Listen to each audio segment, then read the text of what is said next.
कोई भी सपना साकार करने के लिए सबसे जरूरी है सही कोच का होना। चुनिए फोटोन एक्स को और करे अपने DGT-NPGT फिजिक्स का सपना साकार। Download the app now.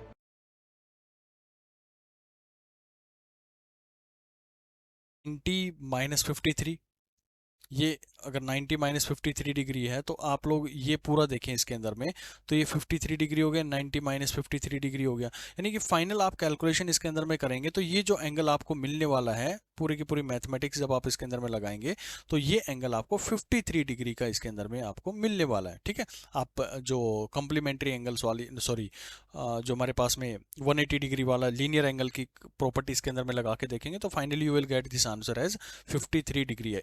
ठीक है, तो कभी भी अगर आप लोगों को क्वेश्चन फिर भी मिलता है तो आप लोग ये मानेंगे कि ये अगर मेरे पास में 53 डिग्री है तो अगर ये इसका हॉरिजॉन्टल सरफेस है तो इसके साथ में जो एंगल बना रहा होगा ये वही थीटा होगा जो यहाँ पर थीटा होता है। रिजिड सरफेसेस को लेके हम इस तरह के क्वेश्चन बार बार जो है वो काइनेमेटिक्स के अंदर में कर चुके हैं, तो मैं ज़्यादा समय इसके ऊपर में नहीं लगाऊंगा। तो 53 डिग्री एंगल हो गया हमारे पास में। अब ये 53 डिग्री हो गया तो ये एक्सेलेरेशन AT की डायरेक्शन है, तो आप लोग यहाँ पर डायरेक्टली पुट डाउन कर सकते हैं AT that will be equal to mg sine 53 degree minus FE cos 53 degree. भाई जो हमारे पास में mg था, यानी कि ये नीचे वाला जो mg जा रहा है, ये वाला, ये mg, तो mg का एक कंपोनेंट होगा और ये 53 डिग्री इसके साथ में बना रहा है। तो mg का दो कंपोनेंट हमारे पास में आए, ये एक तो ये हो गया नीचे की तरफ में, देखो ये जा रहा है, तो ये हो गया इसका mg साइन 53 डिग्री हो गया, और ये इधर क्या था, mg का mg कोस 53 डिग्री हो गया था। लेकिन मुझे क्या है, इस डायरेक्शन के अलोंग जितना भी मेरे पास में एक्सेलेरेशन आ रहा है वो कैलकुलेट करना है। अब यहाँ पर देखो, एक एक्सेलेरेशन फोर्स ये थी Fe, इसके साथ में ये एक्सेलेरेशन जो था वो 53 डिग्री का एंगल बना रहा है, तो Fe का कंपोनेंट जो है वो यहाँ पर जाएगा, यानी कि इसको नीचे की तरफ में धकेलने की कोशिश करेगा। तो ये जो, सॉरी, ऊपर की तरफ में धकेलने की कोशिश करेगा क्योंकि Fe इस डायरेक्शन में लग रहा है ना, तो ये इसका कंपोनेंट भी इसी डायरेक्शन में जाएगा, अपवर्ड डायरेक्शन के अंदर में, यानी इसका कंपोनेंट जो आया वो आया आपके पास में Fe कोस 53 डिग्री।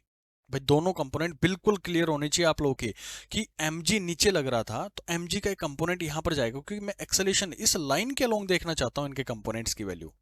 अब किसी के दिमाग में आना चाहिए, जी आपने तो Fe जो था वो तो हॉरिजॉन्टल कंपोनेंट लिया है और ये वर्टिकल कंपोनेंट लिया है, फिर आप इनको रिजोल्व क्यों कर रहे हो? भाई मैं रिजोल्व किसके रिस्पेक्टिव में कर रहा हूं वो बहुत जरूरी होता है। मैं 80, ये जो लाइन थी उसके रिस्पेक्टिव में उसको रिजोल्व करना चाह रहा हूं मैं, तो उसके अलोंग तो ये क्या है, एक एंगल बना रहा है ना, 53 डिग्री बना रहा है। ठीक है, यहां पर आप देखो ये 53 डिग्री बना रहा है, ये कुछ 90 - 53 डिग्री बना रहा है।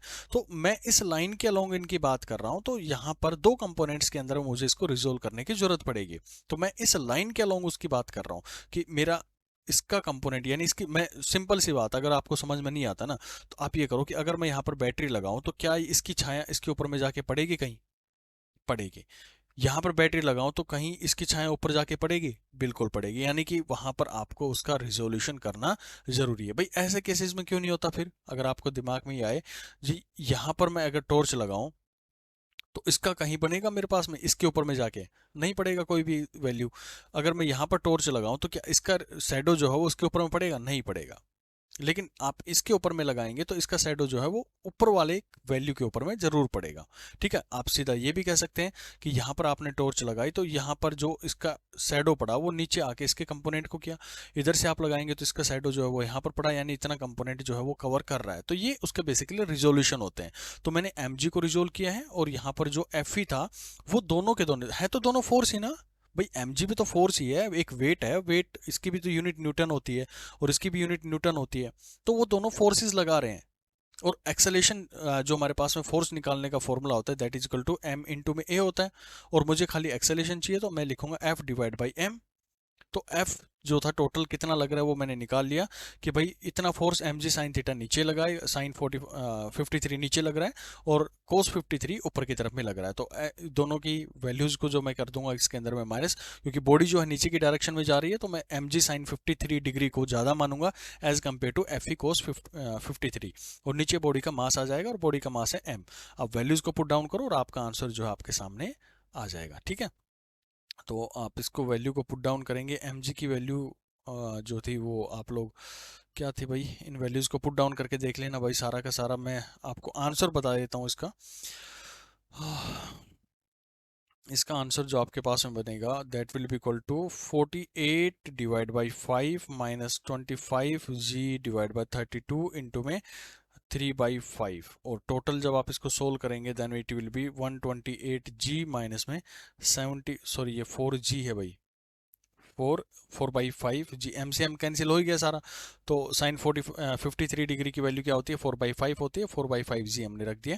एफ ई कोस 53 डिग्री आप लोग रखेंगे, एफ ई की वैल्यू आप लोग को याद है, हमने अभी जस्ट निकाली थी थोड़ी देर पहले, ये वाली 25/32 इंटू में एम जी, वो वैल्यू मैं इसके अंदर में यहाँ पर पुट डाउन कर दूंगा, और कोस 53 की वैल्यू होती है 3/5। ठीक, नहीं याद है तो भाई याद कर लेना इन वैल्यूज़ को, बहुत बार ये जो है आपकी फिजिक्स के अंदर में यूज़ होती हैं। 75 क्या कर रहा था मैं, इसका 75g डिवाइड बाई 160, तो फाइनल आपके पास में जो रिजल्ट आने वाला है इनको सोल्व करने के बाद में that will be equal to 53g divide by 160, तो ये आपका क्या आएगा, आंसर आएगा। तो आपको बिल्कुल क्लैरिटी होनी चाहिए अपने इस टॉपिक को लेके कि आपने क्या किया है।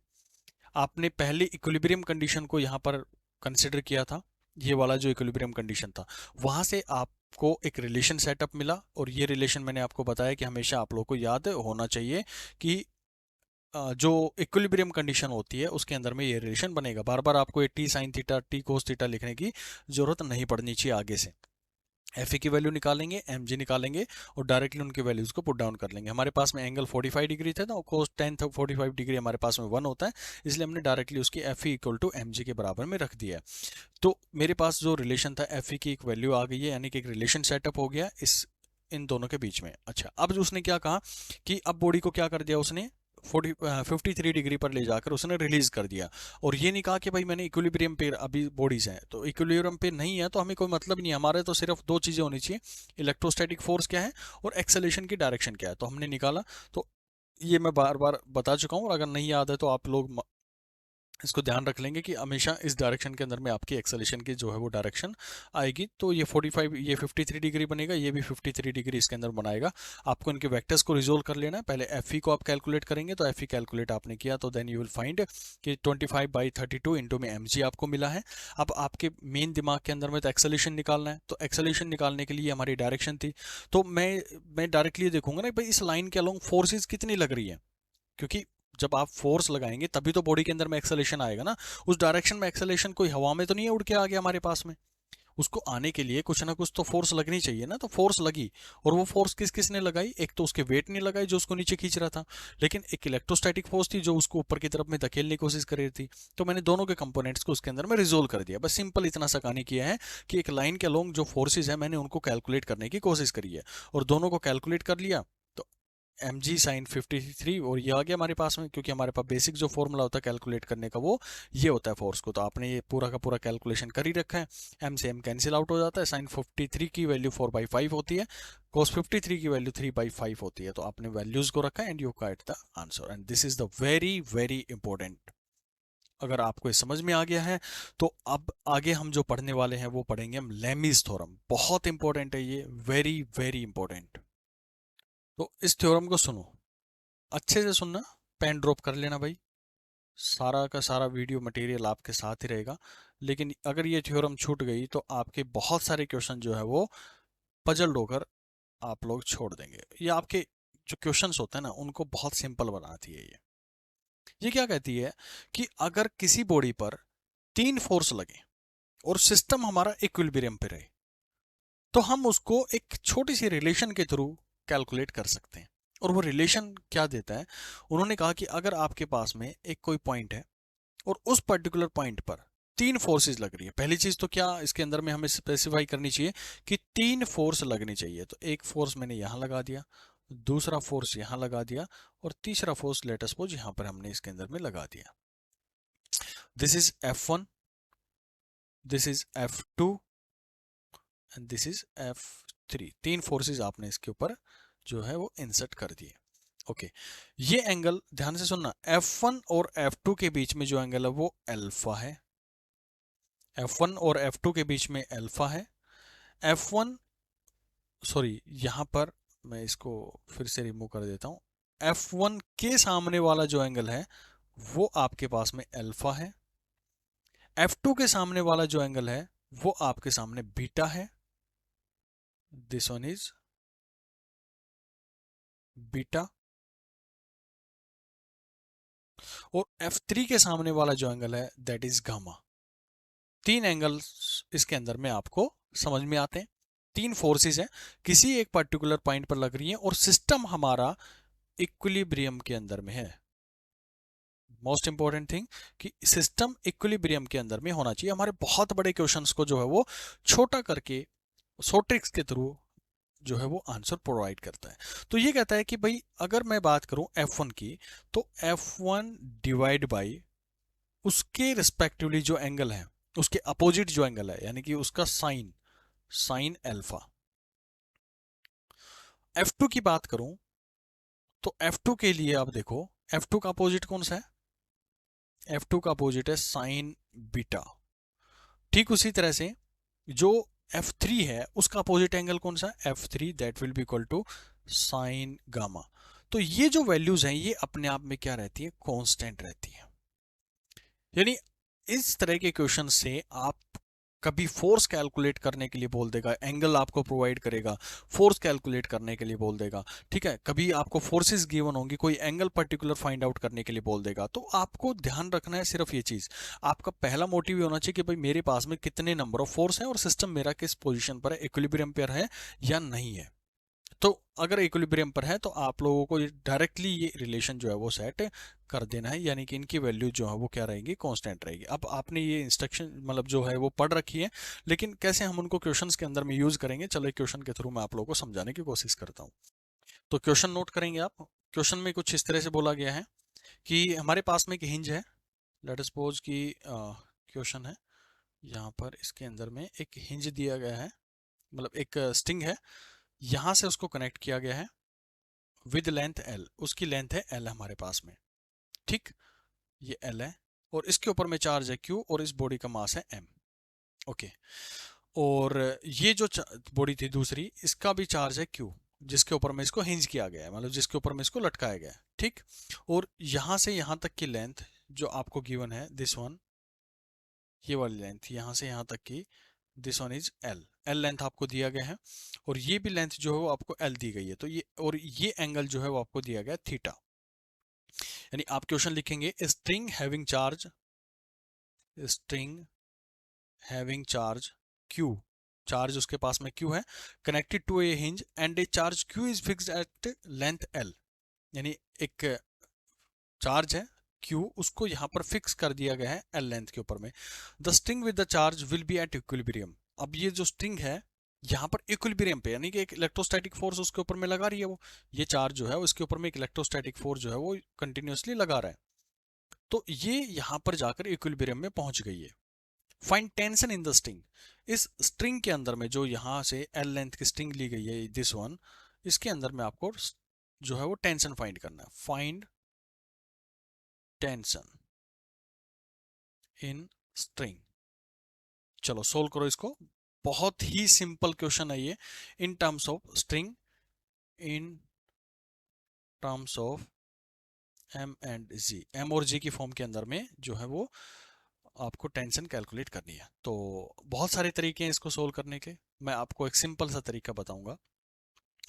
तो आपने एक इक्विलिब्रियम कंडीशन मान ली है सिस्टम की। इक्विलिब्रियम कंडीशन मानने का मतलब है कि आपने जो बॉडी थी वो एक ऐसी पोजीशन पर फिक्स कर दिया है, जैसे यहाँ पर ये हिंज था, यहाँ पर हमने बॉडी को मान लिया है, दिस वन। तो ये एक चार्ज है Q, ये इसके ऊपर में एक इलेक्ट्रोस्टैटिक फोर्स लगा रहा है, दिस वन, इस डायरेक्शन के अंदर में, दिस इज Fe की डायरेक्शन है। इस बॉडी का नीचे की तरफ में एक मास लग रहा होगा, दिस इज mg। तो थोड़ी थोड़ी क्लियरिटी आ रही है क्या करने जा रहा हूं मैं अभी इसके साथ में? नहीं आ रही है? तो अभी आ जाएगी भाई थोड़ी देर में। तो ये mg हमने मान लिया, नीचे की तरफ में फोर्स लग रही है, ऊपर की तरफ में एक टेंशन लग रही। अब तो आ गया होगा भाई पक्का, समझ में आ गया ना? अभी क्या करने वाले हैं, मुझे अब वो एक पॉइंट कंसीडर करना है जहां से वो इक्विलिब्रियम कंडीशन बन रही होगी। तो ये पॉइंट आप देखेंगे तो यहाँ पर एक इक्विलिब्रियम कंडीशन बन रही है। कैसे बन रही है देखो, ये अगर एंगल मेरे पास में थीटा है, दिस वन इज थीटा, और मैं इस एंगल को x मान लेता हूँ, let us suppose this angle is x, क्योंकि दोनों के दोनों हमारे पास में क्या है, इक्वल जो आइसोसेलेस ट्रायंगल बना रही है, यानी जितनी लेंथ l ये है उतनी लेंथ l ये है, तो ये एंगल भी कितना हो गया, x हो गया, आइसोसेलेस ट्रायंगल जो है वो बन गई है। ठीक है भाई, अगर ये हमारे पास में ट्रायंगल बन गई है तो दिस एंगल इज ये वाला, this one is 180 minus x, भाई टोटल 180 था, उसमें से x माइनस कर दो आप, कोई बड़े इशू नहीं है इसके अंदर में। और ये वाला भी एंगल कितना बनेगा हमारे पास में, दिस वन ये x है, this one is also x and this one is 180 minus में x। ठीक है, तो क्योंकि ये हमारे पास में 180 माइनस एक्स बन गया है, ये x बन गया है, ये 180 माइनस एक्स और ये आ गया x, तो आपको निकालना क्या है, आपको टेंशन वाला निकालना है। तो टेंशन निकालने के लिए आप क्या करेंगे, t, ये वाला t, इसके अपोजिट वाला एंगल कितना है, 180 माइनस एक्स है, तो उसके साथ में साइन आ जाएगा, t divide by sine 180 minus में x।